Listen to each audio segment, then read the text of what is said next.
아베 신조 일본 총리가 미 의회 합동 연설에서도 일본군 위안부 문제에 대해 언급 자체를 하지 않았고 사죄 표명 역시 하지 않았습니다. 이에 대해 미국 민주당 의원들이 잇따라 비판 성명이 나오면서 아베 총리의 미국 방문은 퇴행적 역사관을 부각시키는 계기가 됐다는 평가도 나오고 있습니다. 워싱턴 특파원 연결해서 자세한 소식 들어보겠습니다. 왕선택 특파원. 네, 워싱턴입니다. 네, 가장 관심을 모은 과거사 문제에 대한 아베 총리의 연설 역시 기대 이하였지요? 네, 그렇습니다. 사실 연설 전에는 인신매매 희생자라는 등의 모호한 용어를 사용할 것으로 예상을 했었습니다. 그렇지만 45분간 진행됐던 연설에서 아베 총리는 위안부에 대해서 일체 언급하지 않았습니다. 과거사 문제 일반에 대해서 몇 차례 언급이 있기는 했는데 우선 아시아 이웃국가 주민들에게 고통을 줬다라는 말과 전임 총리들의 입장을 계승한다는 말도 포함이 됐습니다. 이 부분 잠시 들어보시겠습니다. Our actions brought suffering to the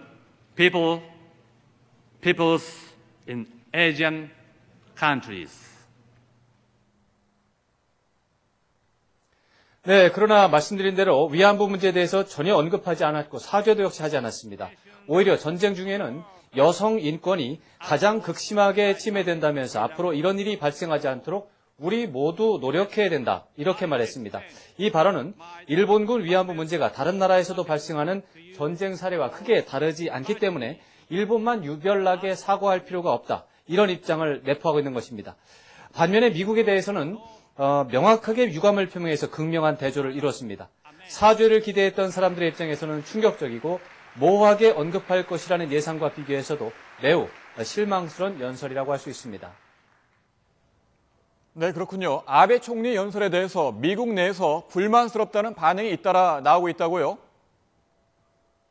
네, 그렇습니다. 아베 총리 사죄를 요구했던 한국계 미국인 시민단체들은 물론이고 연명서한을 보내서 사죄를 촉구했던 미국 하원 의원들도 잇따라 불만을 표명하고 있습니다.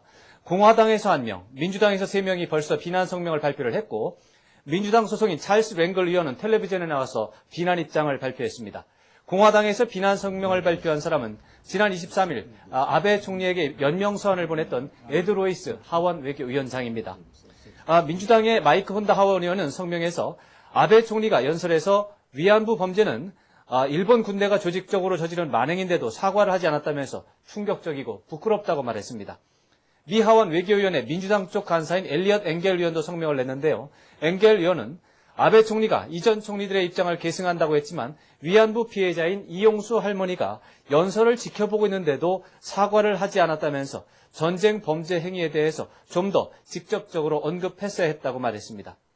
중국계 미국인 의원인 주디 추 의원도 성명에서 아베 총리가 아시아 주민들에게 고통을 줬다고 시인한 것에 대해서는 긍정적으로 평가하지만 피해자들의 상처를 치유하려면 정직해야 하고 책임을 인정하는 것이 중요하다고 강조했습니다. 미국 언론들도 아베 총리 연설을 보도하면서 미국인들에게 정중하게 애도의 뜻을 표명했지만 위안부 문제에 대해서는 사죄를 거부했다는 내용을 비중 있게 다뤘습니다. 네, 왕선택 특파원, 지금 어제 아베 총리 연설과 관련해서 우리 정부의 입장이 나왔는데 잠시 뒤 전해드린 이후에 연결을 다시 한번 해보도록 하겠습니다. 우리 정부의 대미, 대일 외교 정책에 대한 비판의 목소리가 나오고 있는 가운데 내일 정부 여당이 긴급 당정 협의를 갖고 대책을 논의합니다.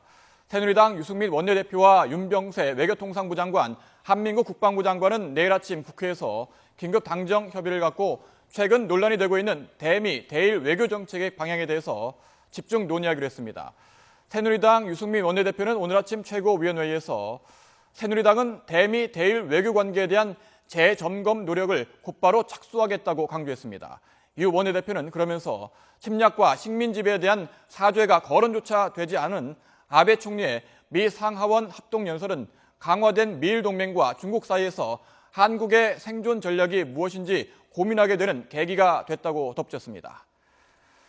네, 왕선택 특파원 지금 연결되어 있는데 질문을 이어가도록 하겠습니다. 네.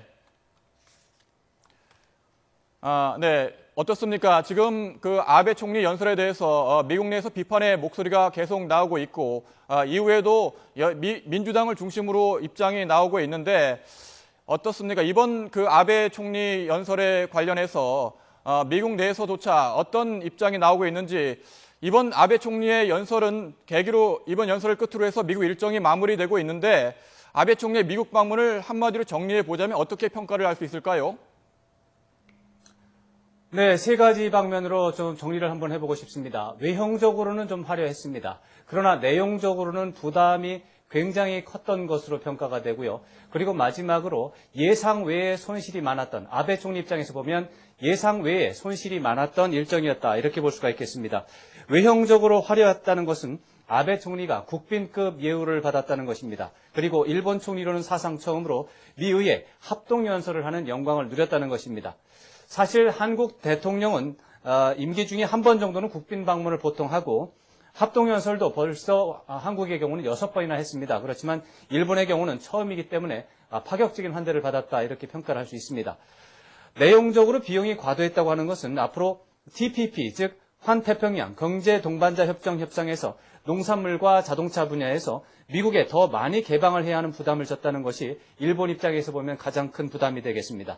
안보 면에서도 일본은 자위대 활동 범위를 늘리는 동시에 미국이 주도하는 다양한 국제적 사업에서 자금을 지원하는 역할을 담당해야 하기 때문에 역시 부담이 커진 셈입니다. 동시에 미국과 동맹을 격상하기 위해서 중국의 위협을 다소 과장했기 때문에 중국과의 적대적 구도 속에서 일본이 전위대 역할을 해야 하는 부담도 지게 됐습니다.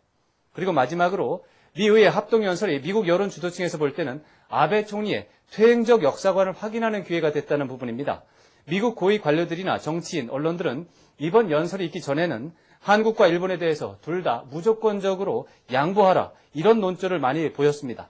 그렇지만 아베 총리가 고집스럽게 위안부 문제에 대해서 사죄를 외면하는 것이 비중 있게 보도가 되면서 한국 쪽에서 왜 화를 내는지에 대해서 미국에서 좀 더 이해할 수 있는 사례가 나타난 것입니다. 외국 정상, 특히 주요 동맹국인 일본 총리가 의회 합동연설을 마치자마자 하원 의원 5명이 비난 성명을 발표하는 것, 이것은 이례적인 수준을 넘어서 충격적이라고 할 수 있습니다. 전체적으로 보면 아베 총리는 개인적 차원에서는 영광과 호사를 누렸지만 일본의 국가이익 차원에서 본다면 대가가 너무나 컸던 것이다, 이렇게 평가할 수가 있겠습니다. 지금까지 워싱턴에서 YTN 왕선택입니다.